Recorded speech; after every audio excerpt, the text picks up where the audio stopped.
નમસ્કાર, આપ જોઈ રહ્યા છો મોર્નિંગ રિપોર્ટ. હું છું સંજીવની. સમાચાર વિગતવાર જોઈએ. દેશમાં પેટ્રોલ અને ડીઝલના ભાવ સતત 23મા દિવસે પણ વધી રહ્યા છે.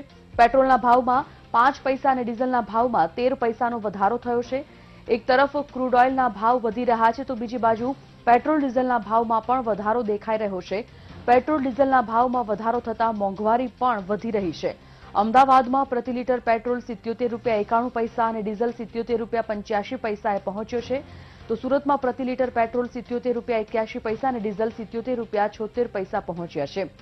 જામનગરમાં પ્રતિ લીટર પેટ્રોલ ₹77.82 મળી રહ્યું છે તો ડીઝલમાં ₹77.75 પહોંચ્યો છે ભાવ. વડોદરામાં પ્રતિ લીટર પેટ્રોલ ₹77.54 અને ડીઝલ ₹77.40 વેચાઈ રહ્યું છે તો ભાવનગરમાં પેટ્રોલ પ્રતિ લીટર ₹79.20 અને ડીઝલ ₹79.12 વેચાઈ રહ્યું છે.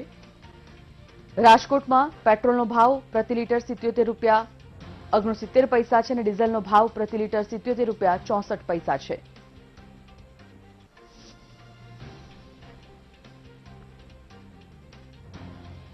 बढ़ा ही रहे हैं कि रेट घट नहीं रहा है, तो थोड़ा बहुत तो कम होना चाहिए, लेकिन इस हिसाब से तेजी करेंगे तो फिर क्या होगा असर तो क्या पड़ेगा। आदमी ने चुपचाप पेट्रोल डलवाना है और अपने गाल बजाने चले जाए। ठीक है जी, शोर मचना और कुछ नहीं है। सरकार को कोई फर्क नहीं पड़ता कौन चिल्लाए कौन कुछ करे, लेकिन जो जरूरत है वो तो पेट्रोल डलवाएगी। आम आदमी के लिए भी तो लॉकडाउन हो, जरूरत तो थी नहीं इतनी, खर्चा भी नहीं हो रहा है, कहीं ज़्यादा बसें तो भी नहीं चल रही है, तो इससे आराम से 2-3 महीने में करते बढ़ाते। एकाएक बढ़ाने का कोई मतलब ही नहीं था। 2 महीने बढ़ा लेते तो सबको ठीक लगता। अभी 1 महीने में असर पड़ता है ना। कभी हम तेल भरा रहे हैं, पता चला 10 रुपये बढ़ गया, तो इसको 2-3 महीने में करके थोड़ा थोड़ा किस्तों में बढ़ा लेते चल। देशभરમાં પેટ્રોલ અને ડીઝલના ભાવમાં ઉત્તરોત્તર વધારો થઈ રહ્યો છે ત્યારે આજે પણ પેટ્રોલના ભાવમાં 5 પૈસાનો અને ડીઝલના ભાવમાં 12 પૈસા જેવો નજીવો વધારો નોંધાયો છે, પરંતુ ભાવ વધારો તો નોંધાયો છે. ખાસ કરીને જે પેટ્રોલ અને ડીઝલના ભાવ ઉત્તરોત્તર વધી રહ્યા છે તેને લઈને આમ જનતા જે છે ત્રાહિમામ પોકારી રહી છે. ડીઝલના ભાવ વધતાની સાથે જે છે ટ્રાન્સપોર્ટેશનના ભાવ વધતા હોય છે અને ટ્રાન્સપોર્ટેશનના ભાવ વધવાને કારણે ખાસ કરીને સીધી અસર જે છે લોકોના જે રોજિંદી ચીજ વસ્તુ ખરીદતા હોય છે તેના પર પડતી હોય છે. આપણી સાથે કેટલાક લોકો છે એમની સાથે વાત કરીશું. પેટ્રોલ અને ડીઝલના ભાવમાં ઉત્તરોત્તર વધારો થઈ રહ્યો છે, શું કહેશો? આપણે તો એવું લાગે છે કે સરકાર આમ આદમીની મજાક ઉડાવતી હોય એમ છે. આ 4 મહિનાથી લોકો ઘર પર બેઠા છે, ખાવા માટે અનાજની કીટો ગોતતા ફરે છે, મફતમાં અનાજ લેવા માટે લાઈનોમાં ઊભા રહે છે અને પેટ્રોલ ડીઝલ ઉપર ઉત્તરોત્તર રોજે રોજ વધારો કરતા જાય છે અને ગરીબોની અને મધ્યમ વર્ગની કમર ભાંગતા જાય છે. ગરીબ અને મધ્યમ વર્ગની કમર ભાંગી રહી છે. અન્ય એક વ્યક્તિ આપણી સાથે છે. શું કહેશો? પેટ્રોલ અને ડીઝલ ઉત્તરોત્તર વધી રહ્યું છે. પેટ્રોલ તો ઠીક છે પણ ડીઝલના ભાવ વધી રહ્યા છે, મોંઘવારી વધશે, શું કહેશો? હવે સાહેબ નરેન્દ્ર મોદી સાહેબ એવું કહેતા હતા સત્તામાં આવ્યા પહેલા કે પેટ્રોલ છે એ 30 રૂપિયા હોવું જોઈએ. જો પેટ્રોલ 30-40 રૂપિયાથી વધારે જો હોય તો એ દેશની અર્થવ્યવસ્થા માટે થોડું નુકસાનકારક હોય છે અને આમ આદમી એના માટે બહુ જ નુકસાનકારક છે. અને પેટ્રોલ અને ડીઝલનો ભાવ 30 રૂપિયાથી વધારે હોવો ન જોઈએ, કારણ કે આજે બેરલનો ભાવ એકદમ નીચે આવી રહ્યો છે, ત્યારે સરકાર આજે 20-20 દિવસથી રોજ જ ભાવ વધારતી રહી છે. જી, સરકાર રોજે રોજ ભાવ વધારી રહી છે. અન્ય લોકો પણ પેટ્રોલ ભરાવા જે અહીંયા આવે છે આપણી સાથે છે, એમની સાથે વાત કરીશું. આપ શું કહેશો? આમ આદમીના પાકેટ પર કેવો ખર્ચોનો માર પડી રહ્યો? અત્યારે માણસોને ખાવાની પ્રોબ્લેમ છે. પહેલા નોટબંધી, પછી જીએસટી અને અત્યારે જે કોરોનાની મહામારી, એના હિસાબે અત્યારે માણસો એટલા બધા ધંધા રોજગાર બધાના પૂરા થઈ ગયા છે. પણ આ સરકાર અત્યારે પેટ્રોલ અને ડીઝલનો ભાવ બહુ વધારતી જાય છે. પણ જ્યારે સત્તામાં નહોતા ત્યારે આ લોકો થાળી એવું લઈ અને રોડ માથે ઉતરતા, પણ વિરોધ પક્ષ પણ એટલો જ જવાબદાર છે જેટલો કે આ શાસક પક્ષ છે. બે મળી અને એ અને બી ટીમ થઈ અને આ દેશની પબ્લિકને લૂંટી રહ્યા છે. દેશની પબ્લિકને લૂંટી રહ્યા છે. અન્ય એક યુવાન પણ આપણી સાથે છે. યુવાનોને કેવી તકલીફ પડે છે પેટ્રોલ અને ડીઝલના ભાવ વધતા? હવે અમારો જીવન જરૂરી આ વસ્તુ થઈ ગઈ છે. હવે વાહન વગર અમે કંઈ કામ ધંધે પહોંચી ન શકીએ. આ રોજનો વધારો થાય છે અને અમારે જીવન ચીજ વસ્તુઓ જેવી કે દૂધ, શાકભાજી એ આજે બમણા ભાવ થઈ ગયા છે. અમારી પાસે રોજી રોટી નથી અને હાલમાં કોઈ અમને કોઈ સુવિધા નથી મળતી કે સરકારી વાહનો નથી મળતી કોઈ, અને આ ખુદના વાહન લઈને નીકળવું પડે છે. આ મોંઘવારીમાં અત્યારે અમારે જીવવું બહુ મુશ્કેલ થઈ ગયું છે. મોંઘવારીમાં જીવવું મુશ્કેલ થઈ ગયું છે. સુરતની જનતા પણ જણાવી રહી છે કે રોજિંદા જે પેટ્રોલ અને ડીઝલના ભાવ વધી રહ્યા છે તેને લઈને સીધી અસર જે છે આમ આદમીને પડી રહી છે. એટલે કે મધ્યમ વર્ગ અને ગરીબ વર્ગના લોકો પીસાઈ રહ્યા છે. જે ઉપરના લોકો છે તેમને તો કોઈ ફરક પડતો નથી, પરંતુ ખાસ કરીને ડીઝલના ભાવને કારણે જે અન્ય ચીજ વસ્તુઓની મોંઘવારી છે તે પણ હવે માજા મૂકશે. લોકો એનાથી ચિંતિત બની રહ્યા છે. કેમેરા પર્સન રાજેશ લિંબાસિયા સાથે આનંદ પટણી, વીટીવી ન્યૂઝ, સુરત. જમ્મુ કાશ્મીરમાં સેના અને આતંકવાદીઓ વચ્ચે અથડામણ થઈ. અથડામણમાં 3 આતંકવાદીઓને ઠાર મારવામાં આવ્યા છે. અનંતનાગમાં સેનાએ 3 આતંકવાદીઓને ઠાર કર્યા છે. અનંતનાગમાં હજી પણ સર્ચ ઓપરેશન ચાલુ છે.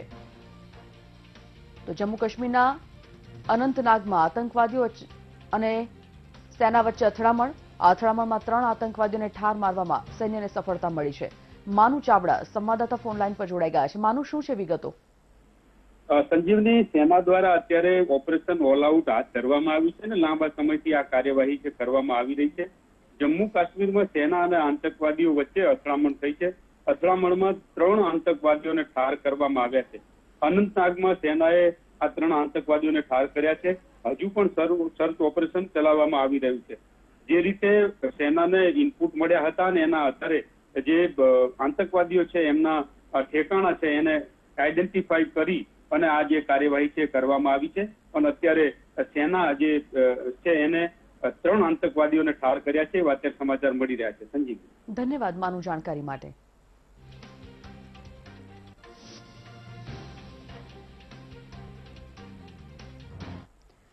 ભારતમાં ચોમાસામાં વધશે તીડનો આતંક. ચોમાસામાં તીડની સંખ્યામાં વધારો થઈ શકે છે. તીડનું એક ઝુંડ રાજસ્થાનના પશ્ચિમી જયપુર પહોંચ્યું. પશ્ચિમી ઉત્તર પ્રદેશમાં પણ તીડે હુમલો કર્યો છે. તીડનું એક ઝુંડ દક્ષિણી પશ્ચિમ ચોમાસાની હવા સાથે દિલ્હી પહોંચી શકે છે. તો જુલાઈના પ્રથમ સપ્તાહમાં તીડનું એક ઝુંડ દિલ્હી પહોંચી શકે છે.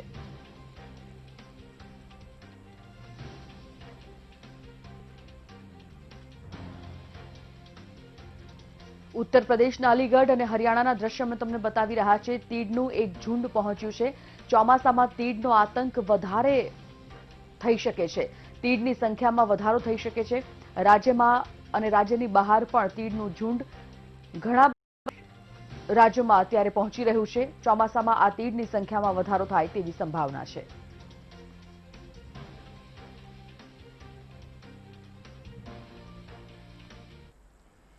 આજે રાજ્યમાં ભારે વરસાદની આગાહી કરવામાં આવી છે. સૌરાષ્ટ્ર અને દક્ષિણ ગુજરાતમાં ભારે વરસાદ થઈ શકે છે.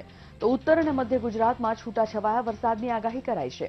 નવસારી, વલસાડ, સુરત, ભરૂચમાં વરસાદ પડી શકે છે. તો રાજકોટ, ભાવનગર, અમરેલી, સુરેન્દ્રનગર અને મોરબીમાં પણ વરસાદની શક્યતા છે. જ્યારે અમદાવાદ, ગાંધીનગરમાં વરસાદી ઝાપટાની આગાહી કરવામાં આવી છે.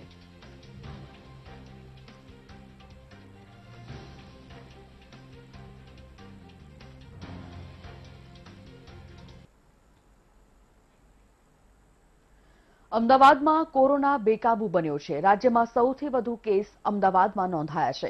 અમદાવાદમાં કોરોનાના દર્દીઓનો આંકડો 20,480 પહોંચી ગયો છે. અત્યાર સુધીમાં 15,658 દર્દીઓએ માત આપી કોરોનાને. હાલમાં કોરોનાના એક્ટિવ કેસની સંખ્યા છે 3,399. અત્યાર સુધીમાં 1,423 લોકોના કોરોનાથી મોત થયા છે. અમદાવાદમાં કોરોનાનો કહેર વધતો જઈ રહ્યો છે. અમદાવાદમાં બેકાબુ કોરોના બન્યો છે. 20,000 ઉપર કેસીસ અમદાવાદમાં નોંધાયા છે. આપને જણાવી દઈએ કે હજારો લોકો સાજા પણ થઈ રહ્યા છે, પરંતુ કોરોનાના કેસમાં વધારો થતા લોકોને ચિંતા પણ વધતી જઈ રહી છે. ઉત્તર પશ્ચિમ ઝોનમાં 424 કેસ છે. પૂર્વ ઝોનમાં 345 કેસ છે. દક્ષિણ ઝોનમાં 422 કેસ, જ્યારે પશ્ચિમ ઝોનમાં 643 કેસ નોંધાયા છે. તો સમગ્ર અમદાવાદમાં 20,480 કેસ નોંધાયા છે. ઝોન વાઇઝ બ્રેકઅપ તમારી ટીવી સ્ક્રીન પર અમે તમને બતાવી રહ્યા છે. મધ્ય ઝોન, ઉત્તર ઝોન, દક્ષિણ ઝોન અને પશ્ચિમ ઝોનમાં કેસીસ વધતા જઈ રહ્યા છે. સૌથી વધુ કેસીસ પશ્ચિમ ઝોનમાં નોંધાયા છે. પૂર્વ ઝોનમાં 345, જ્યારે પશ્ચિમ ઝોનમાં 643 કેસ સામે આવ્યા છે.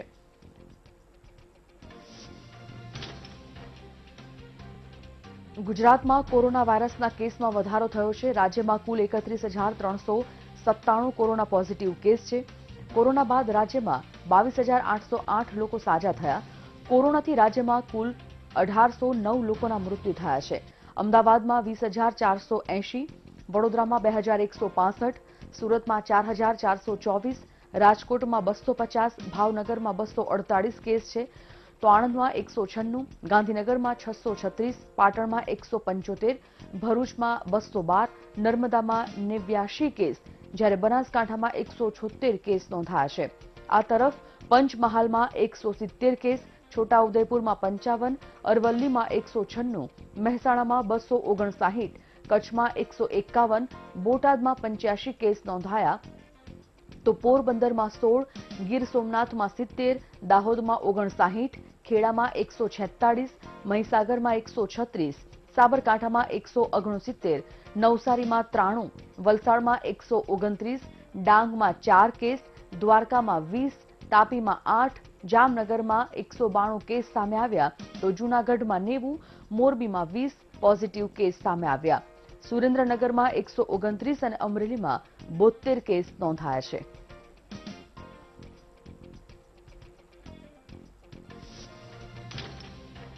ભારતમાં કોરોના વાયરસનો કહેર યથાવત છે.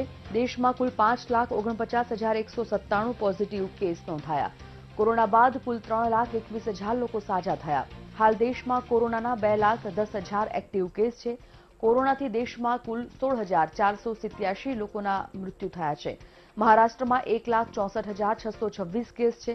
દિલ્હીમાં 83,077, તામિલનાડુમાં 82,275, ગુજરાતમાં 31,397, ઉત્તર પ્રદેશમાં 22,147, પશ્ચિમ બંગાળમાં 17,283, રાજસ્થાનમાં 17,271 કેસ, જ્યારે તેલંગાણામાં 14,419 કેસ નોંધાયા છે.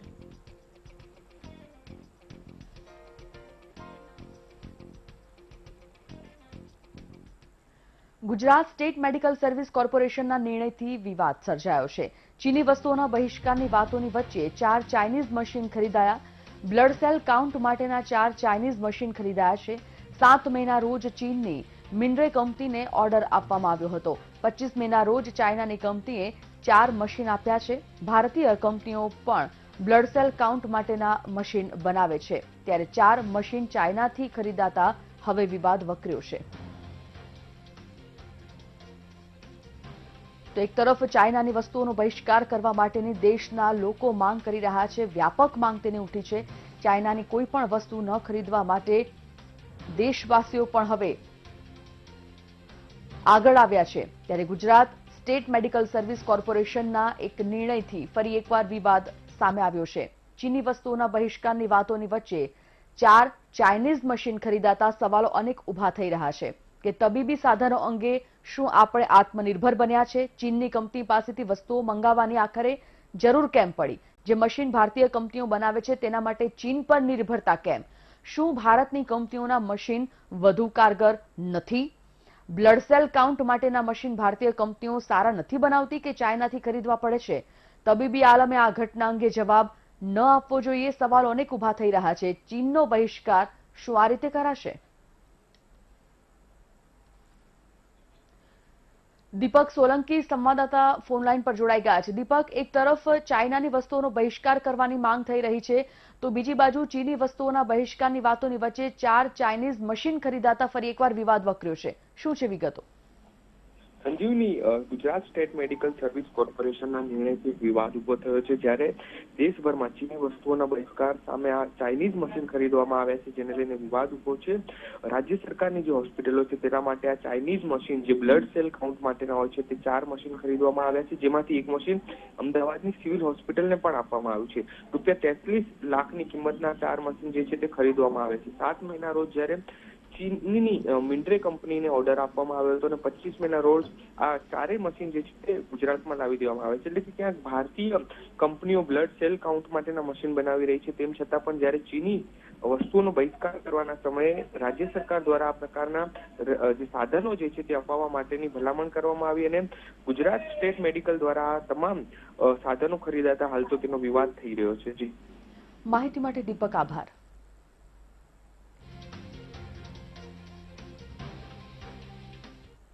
અને કેટલાક સમાચારો જોઈશું. હાલ રોકાઈએ છીએ એક બ્રેક માટે.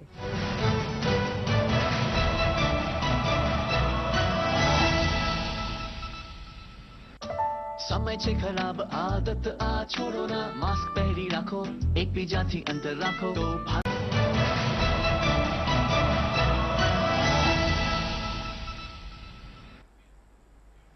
Welcome back. સમાચારમાં આગળ વાત કરીએ. કોરોના વાયરસ સૌથી પહેલા ચીનના વુહાનમાં નહીં પરંતુ સ્પેનમાં જોવા મળ્યો હતો. જી હા, દાવો કોરોનાને લઈને સંશોધનકર્તાએ કર્યો છે. સ્પેનના બાર્સેલોના યુનિવર્સિટીના સંશોધનકર્તાઓનો દાવો છે કે વુહાનથી 9 મહિના પહેલા સ્પેનમાં કોરોના વાયરસ જોવા મળ્યો હતો. સ્પેનના સુએજ પ્લાન્ટમાં માર્ચ 2019માં જ કોરોના વાયરસ જોવા મળ્યો હતો.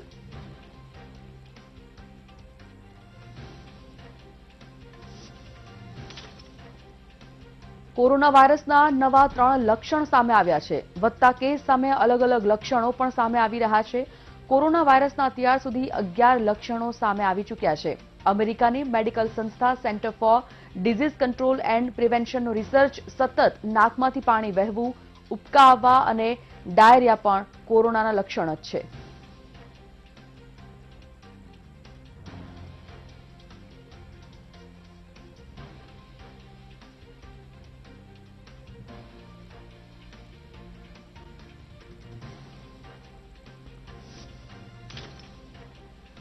મહારાષ્ટ્રમાં કોરોના વાયરસનો ખતરો સતત વધતો જઈ રહ્યો છે. ત્યારે કોરોનાને લઈને મુંબઈ પોલીસે જનતાને અપીલ કરી છે. પોતાના ઘરથી 2 કિલોમીટરના એરિયાની બહાર ન જવા લોકોને અપીલ કરવામાં આવી. સલૂન, દુકાનો કે કસરત માટે લોકો 2 કિલોમીટર એરિયા બહાર જાય નહીં. 2 કિલોમીટર એરિયા બહાર જવાની મંજૂરી માત્ર ઓફિસ કે ઇમરજન્સી માટે જ છે. શોપિંગ કે અન્ય વસ્તુઓ માટે બહાર જવાની મંજૂરી નથી. સાથે જ કહ્યું કે લોકો વ્યક્તિગત સુરક્ષા અને સામાજિક અંતરના નિયમનું પાલન કરે, નહીંતર તેમના વિરુદ્ધ કાર્યવાહી કરવામાં આવશે.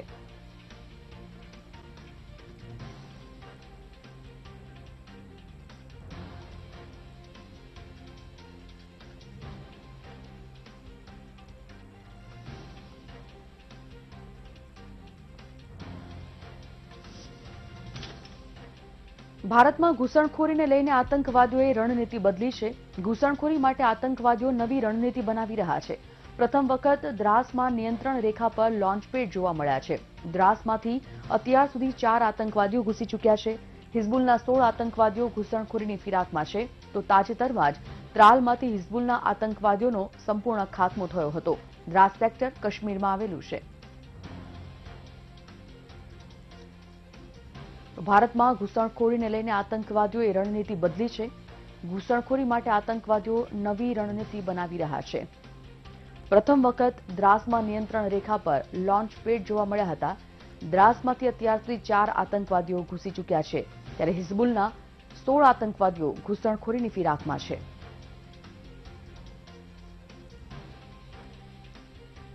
રક્ષા વિશેષજ્ઞ જયદેવભાઈ જોશી ફોનલાઈન પર જોડાઈ ગયા છે. જયદેવભાઈ, ઘૂસણખોરીને લઈને આતંકવાદીઓએ હવે પોતાની રણનીતિ બદલી છે. તેની સામે હવે ભારતે પણ કેટલું સજ્જ રહેવું પડશે? ખાસ કરીને ઘૂસણખોરીને રોકવા માટે કેવા કેવા પ્રયોગો થઈ શકે?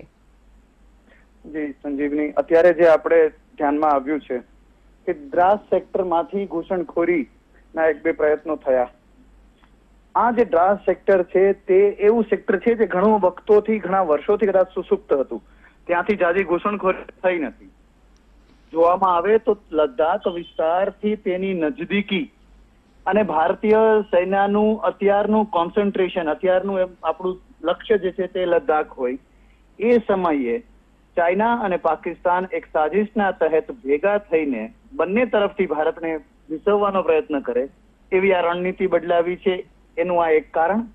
બીજું કારણ સંજીવનીજી કે અત્યારે જે ત્યાં વાદીમાં હવે 2 કે 3 મહિના માત્ર પછી બરફબારી શરૂ થઈ જવાની છે. તો અત્યારે વધુ ને વધુ પ્રમાણમાં ઘૂસણખોરો આવી જાય, યા તો તેને કુરિયર્સ કહેવામાં આવે છે, જે લોકો કોઈ દારૂગોળો, RDX કે એવી કોઈ વસ્તુ ત્યાંથી અહીંયા ટ્રાન્સફર કરે, હેન્ડઓવર કરે, એ રીતની એમની ફિરાક હોય છે. શિયાળો શરૂ થઈ ગયા પછી આ મુવમેન્ટ અઘરી પડે. એની પહેલાના આ 2-3 મહિનાનો મહત્તમ પોતાના દુસ્સાહસો માટે ઉપયોગ કરવા માટે અત્યારે આ સેક્ટર બદલાવ્યું છે, જેના માટે આપણે સજ્જ રહેવું પડે. બિલકુલ જયદેવભાઈ, ધન્યવાદ અમારી સાથે જોડાવા માટે.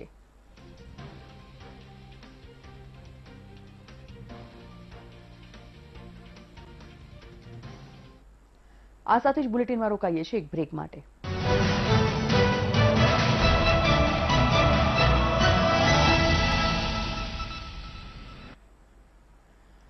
Welcome back. અમદાવાદ જમાલપુર માર્કેટના વેપારીઓ શાકભાજીના વેપારીઓ હડતાલ પર ઉતર્યા છે.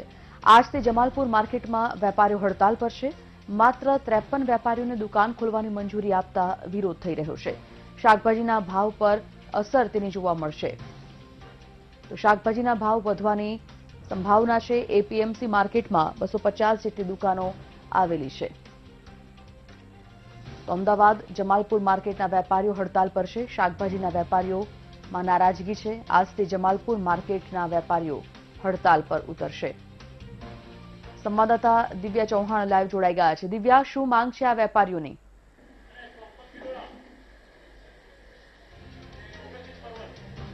ચોક્કસથી સંજીવની, એક તરફ પેટ્રોલ ડીઝલના જે ભાવ વધી રહ્યા છે ત્યારે લોકડાઉન સમયે અમુક જે દુકાનો હતી તેને છૂટછાટ પોલીસ તરફથી આપવામાં આવી છે. અમદાવાદ જમાલપુર એપીએમસી માર્કેટમાં 250 દુકાનો આવી છે, પરંતુ પરવાનગી પોલીસ તરફથી 53 દુકાનોને મળી છે, જેને લઈને જરૂરથી જે વિરોધનો જે સૂર અન્ય વેપારીઓ જે છે તેમનામાં જરૂરથી જોવા મળી રહ્યો છે. એપીએમસી માર્કેટમાં આવેલી તમામ જે દુકાનો છે 53 દુકાનોને પરવાનગી અન્ય દુકાનોને નથી, જેને લઈને વેપારીઓની જે હાલત છે તે કફોડી જરૂરથી જોવા મળી રહી છે. ત્યારે વેપારીઓ પણ આપણી સાથે છે, એમને જ પૂછવા માંગીશું જે રીતે આજનો જે સ્ટોક આવી રહ્યો છે તેને પરત મોકલવામાં આવી રહ્યો છે, શા માટે આ કરવાનું? આજે મુશ્કેલી અન્ય લોકોને તો પડશે, પરંતુ વેપારીઓ કેટલા દિવસથી આ સહન કરી રહ્યા છે? આ છેલ્લા 3 મહિનાથી વેપારીઓ સહન કરી રહ્યા છે. આજે જે બી માલ બી આવ્યો પડતર કર્યું છે એ હડતાલના હિસાબે કર્યું છે. ઉપરથી અમને ખાલી 250 દુકાન છે, 250 દુકાન છે, એમાંથી ખાલી 53 દુકાને જ પરમિશન મળી છે. એ 53 દુકાન અમે દલાલ માંગતા નથી. અમને જેટલી બી દુકાન આપે 250 લાયસન્સ વાળાને કાયદેસર એક દાડા એક ગાડી આપો, 250 દુકાને પરમિશન જોઈએ છે. ક્યાં સુધી આ હડતાલ ઉપર અડગ તમામ જે વેપારી રહેશે? જ્યાં સુધી આ હડતાલ જ્યાં કોઈ નિર્ણય નહીં આવે ત્યાં સુધી હડતાલ રહેશે. અમારી માંગ એક જ છે કે અમને 250 દુકાનને એક દાડામાં એક દિવસની એક ગાડી અમને આપો, નહીં તો જ્યાં સુધી આ નિર્ણય નહીં મળે ત્યાં સુધી હડતાલ પર રહેશો. એટલે આજનો જે સ્ટોક આવ્યો છે તે તમામ વેપારીઓએ પરત મોકલવાનો નિર્ણય કર્યો? હા, એ હડતાલના હિસાબે બધો માલ પાછો પરત મોકલવાનો નિર્ણય કર્યો છે. એટલે જરૂરથી જે પેટ્રોલ ડીઝલ એક તરફ ભાવ વધી રહ્યા છે તો બીજી તરફ આ જે ભાવ વેપારીઓને કેટલી મુશ્કેલી લોકડાઉન થી લઈને અત્યાર સુધી પડી રહી છે? બહુ જ મુશ્કેલી, 3 મહિનાથી મુશ્કેલી પડી રહી છે, જેના લીધે ખેડૂતો, વેપારીઓ અને દલાલો બધાને તકલીફ પડે છે. એટલે જરૂરથી જે આજે જે અમદાવાદના એપીએમસી જમાલપુર માર્કેટના વેપારીઓ છે તેમની હડતાલ યથાવત જોવા મળશે, કારણ કે સતત જે પેટ્રોલ અને ડીઝલના ભાવ છે તો બીજી તરફ લોકડાઉન દરમિયાન જે છૂટછાટો દુકાનોમાં અનલોકમાં આપવામાં આવી છે, પરંતુ 53 દુકાનોને મળી છે અને અન્ય વેપારીઓને છૂટછાટ નથી મળી દુકાન ખોલવાને લઈને, જેને લઈને વેપારીઓ આજે હડતાલ ઉપર ઉતરશે અને તમામ જે સ્ટોક આવી રહ્યો છે તે પરત મોકલવામાં આવી રહ્યો છે. એટલે સીધી અસર એપીએમસીના જે જમાલપુર માર્કેટની જે આવતી શાકભાજીઓ છે તેના ઉપર જરૂરથી જોવા મળશે અને શાકભાજીના ભાવમાં જે વધારો છે તેમાં પણ હજી વધારો થાય, હજી પણ મુશ્કેલી સામાન્ય જનતાને બી પડશે સાથે સાથે.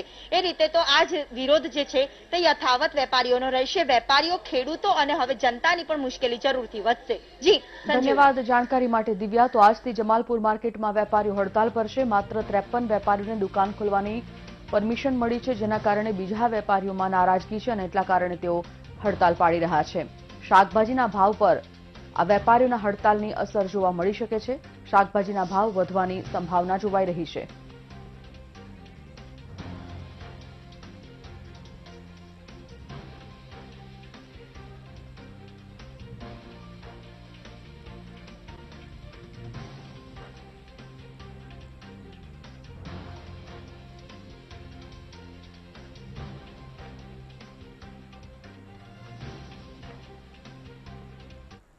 બુલેટિનમાં અત્યારે બસ આટલું જ. હવે આપ જોઈ શકશો ભવિષ્ય દર્શન કાર્યક્રમ મારા સહયોગી તોરલ સાથે. હું લઈશ